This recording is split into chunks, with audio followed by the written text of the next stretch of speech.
There was once a person who believed that life was always waiting just around the corner.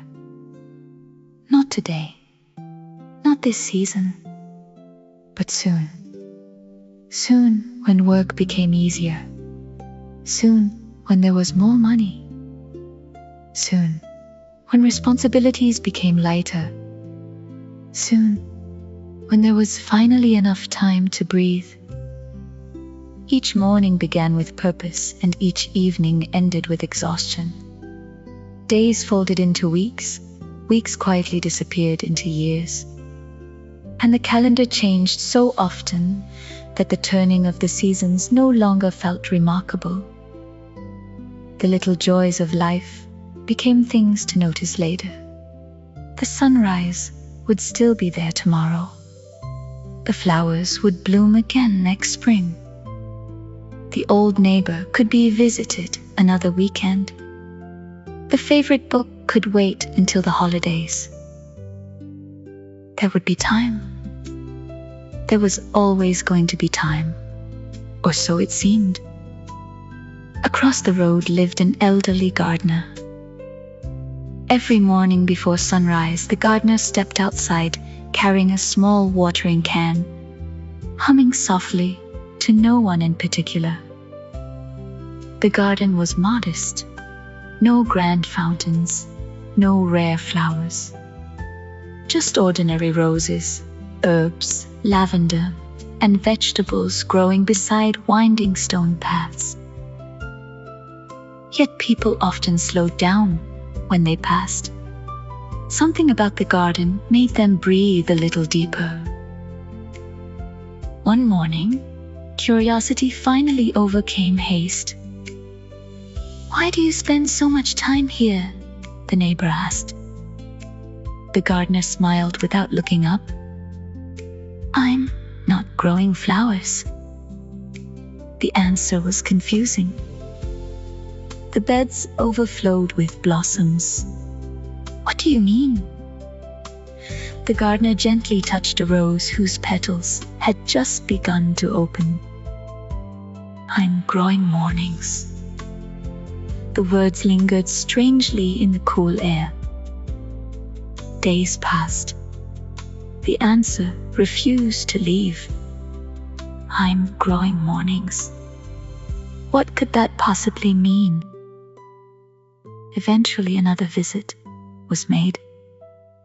This time the gardener was sitting quietly beside a small bird bath, watching sparrows splash in the water.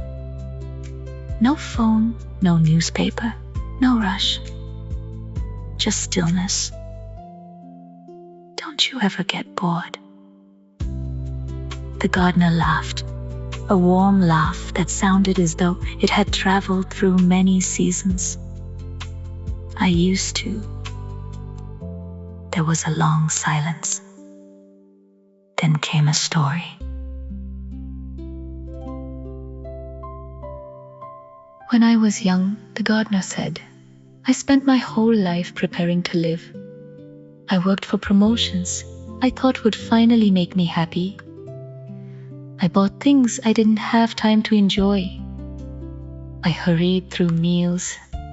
I rushed conversations. I postponed laughter. I believed peace was something waiting at the finish line." The gardener looked toward the horizon where the first light of dawn had begun to color the sky. Then one day, someone I loved didn't wake up to see another sunrise. The wind became very quiet. I realized something that morning. The finish line had never promised peace. It had only promised an ending.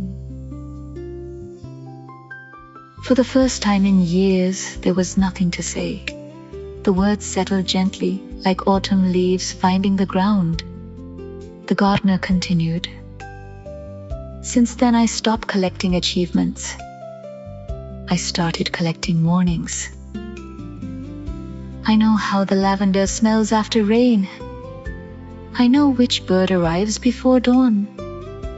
I know how winter sunlight feels on old hands. I know which roses bloom first. I know that tea tastes different when you're not in a hurry. The gardener smiled again. People think these are little things. They're mistaken. They are life. The conversation ended, but something had quietly changed. The next morning, instead of rushing straight inside after waking, the window was opened. The air was cool. Somewhere nearby, a magpie sang. For the first time in years, it wasn't background noise.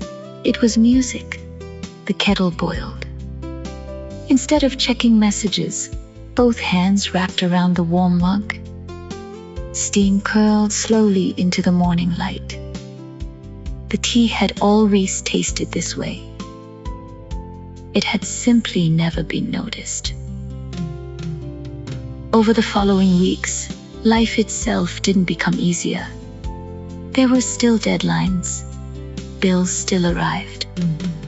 Laundry still waited. Difficult conversations still needed to happen. But something inside had shifted. Instead of asking, "When will life begin?" a different question appeared each morning. What part of life is already here that I almost missed? The answers were surprisingly ordinary. A child laughing in the supermarket. The smell of rain drifting through an open window. An old song unexpectedly playing in a cafe. The warmth of sunlight resting on tired shoulders. A stranger holding a door open. A handwritten note tucked inside a library book. A tree that had quietly changed color, while no one was paying attention. Life had not suddenly become more beautiful. It had always been beautiful. Attention had simply returned to where beauty had been patiently waiting all along.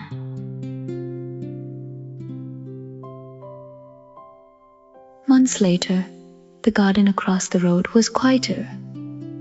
One morning, the familiar humming was gone. The gate stood slightly open. The watering can rested beside the roses, exactly where it had always been. Neighbors gathered in silence. The gardener had passed away peacefully during the night. There were tears, there was sadness, but there was also something unexpected. Gratitude. Because everyone who had known that little garden realized they had been given something far greater than flowers. They had been shown how to live. Among the roses stood a small wooden sign no one had noticed before. Its letters had faded with time. It simply read, "Do not wait for a beautiful life. Notice the one that has been quietly blooming around you." Years passed.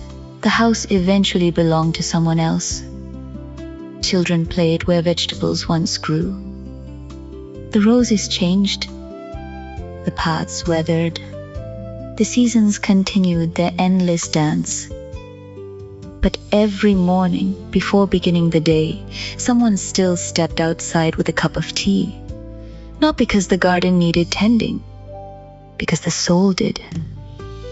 The birds still sang. The breeze still carried the scent of lavender after rain. The sunrise still painted the sky with colors that never repeated themselves in quite the same way. And each morning became a quiet reminder that life was never hidden in some distant tomorrow. It had always been arriving softly, disguised as ordinary moments. The greatest tragedy is not that life is short. It is that we spend so much of it waiting for a different one. And perhaps the richest person is not the one who owns the most, achieves the most, or travels the farthest. Perhaps it is the one who can look at an ordinary morning Breathe deeply, smile without needing a reason, and whisper to the day, I almost missed you, but I didn't.